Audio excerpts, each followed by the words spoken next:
في الفيديو ده هنعرف ازاي ب3 وحدات اضاءة نقدر نطلع اكتر من شكل سيت اب، ونشوف شكلهم عامل ازاي. برضه هنشيل الجريد وهنحط الجريد، هنشوف الافكت بتاعه، هنرمي حاجة على الباك جراوند، هنرمي حاجة على الموديل، وهنشوف الموديل اللي معايا النهارده هي عايدة. فهنشوف السيت اب. هنبتدي باول سيت اب، هنعمل 2 ريم 1 مين لايت، وهنشوف الصورة عاملة ازاي.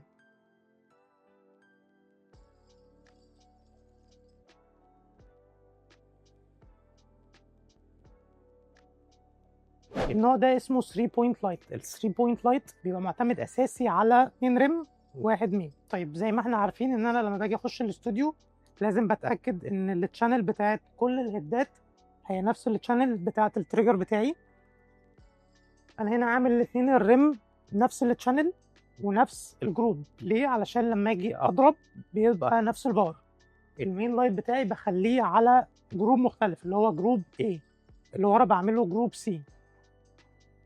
وزي ما احنا عارفين قبل ما بخش الاستوديو وقبل ما بصور ببتدي اظبط السيتنج بتاعتي. ايزو 100، فتحة عدسة 3، فتحة عدسة 6 و3، شطر 1/160، وبصور صورة. لازم اتأكد ان هي توتالي بلاك، فالكاميرا كده مش شايفة حاجة. انا خليت بس فتحة عدسة 7/1، وهبتدي ابني السيت اب بتاعي من ورا لقدام. فهبتدي اشغل الريم لوحده واشوف شكله عامل ازاي.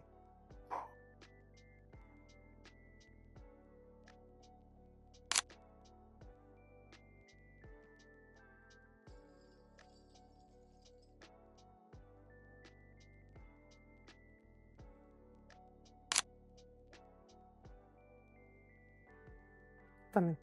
وظيفة الريم هي زي ما احنا شايفين ان هي بترسم لي اطراف الشخص اللي واقف بيتصور. فاحنا هنا هي عايدة، هي مفصولة عن الباك جراوند، اطرافها كلها متحددة مظبوط.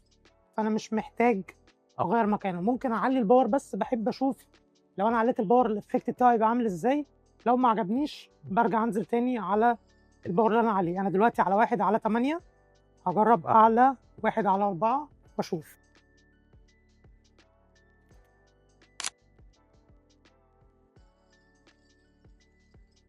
ما انا شايفها لذيذة، فانا ممكن اخليني على 1/4، وهبتدي اشغل المين لايت بتاعي، هطفي الريم.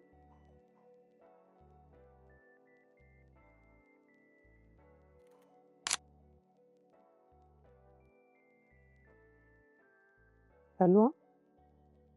خليكي ستريت ليا، بصي لي بصة ستريت. حلو.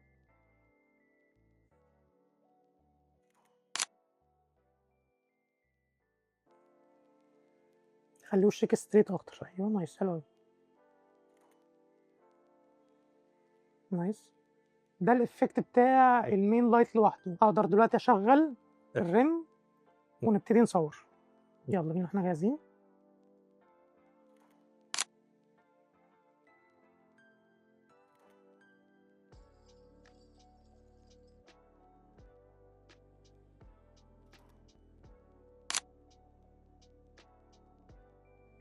يعني ممكن تقربي السن شوية كده. ايوه حلو.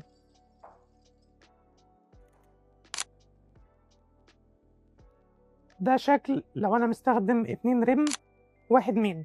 هجرب دلوقتي اعكس واخلي 2 مين او 1 مين، 1 فيل 1 ريم. خليكم معايا. طيب احنا دلوقتي برضو بنفس الستريب حطيناه، هيبقى فيل لايت لينا علشان انا مش عايز الباك جراوند تنور قوي. وانا برضو هنا مستخدم الجريد، وهنا برضو مستخدم الجريد علشان ما يرمليش ضوء على الباك جراوند. طيب بما اننا ان احنا جبنا الستريب من الريم، هنغير بقى الجروب بتاعه. مش هنخليه سي، هنخليه بي علشان اقدر اتحكم في الباور بتاعه مختلف عن الباقي. وزي ما احنا عارفين ان انا لازم اتستو هو لوحده الاول. اوكي، هو دلوقتي 1/16. لذيذ. هو عمل الافكت بتاعه ان هو عمل فيلينج للشادو. الناحية التانية هبتدي اشغل كله.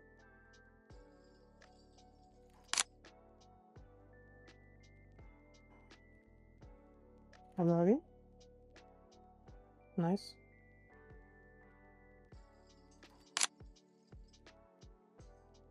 اديني اكتر سايد الناحيه التانيه.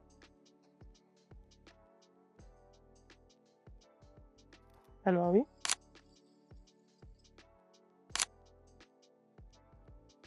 دلوقتي هنجرب نحط اوكتا مكان الستريب ونشوف الايفكت بتاعها عامل ازاي.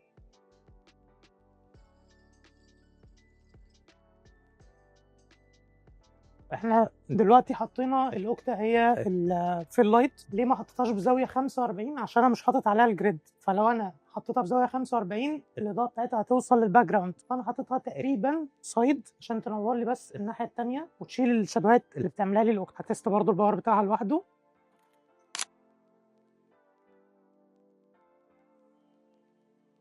حلو، بس هقلل الباور بتاعها وابتدي اشغل كله.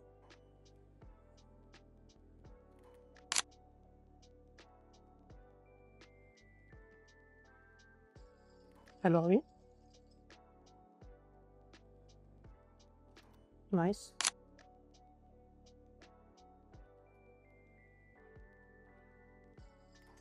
ممكن حاجه وانتي باصه هنا كده، ممكن اقلبها بلاك اند وايت ونشوف.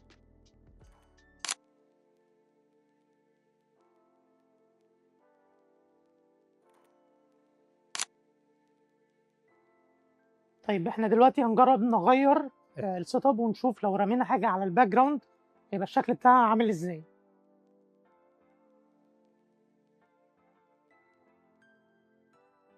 طيب احنا جربنا هنرمي الستريب على الباك جراوند علشان يلسع الباك جراوند شويه نشوف الايفكت بتاعه عامل ازاي.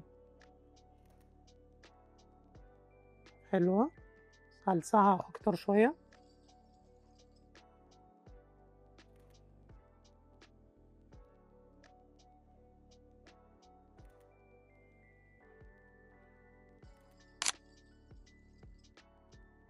وابتدي اشغل باقيهم. يلا بينا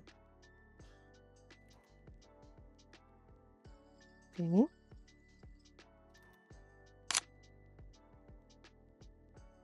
حلو.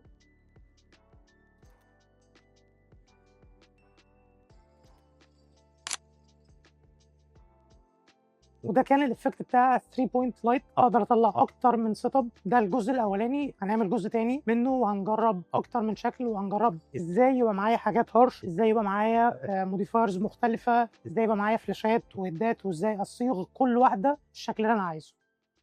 سلام.